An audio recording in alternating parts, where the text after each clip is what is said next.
Parížsky šalát, po vegánsky brnkačka.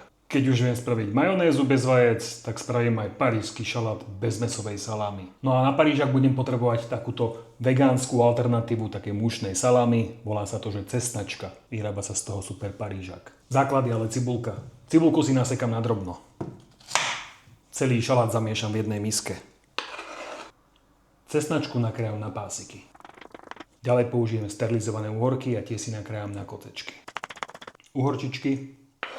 V miske mám nájomno nasekanú cibulku, uhorku a cesnačku. Teraz prihodím hrášok, sterilizovaný alebo mrazený a uvarený. Všetko spolu v miske posolím, pokorením a môžem použiť buď kupovanú majonézu alebo takú, ktorú si doma pripravím sám. Vegánsku, rastlinnú, bez vajec. Ja použijem tú, ktorú som si sám pripravil. No a teraz to všetko pekne spolu v miske premiešam. Keďže je majonéza hustá, tak použijem trik starej mamy a to je voda z uhoriek. Čari marifuk. Čo tento zase vymyslel? Áno, vegán parížák. Nejeste zvieratka.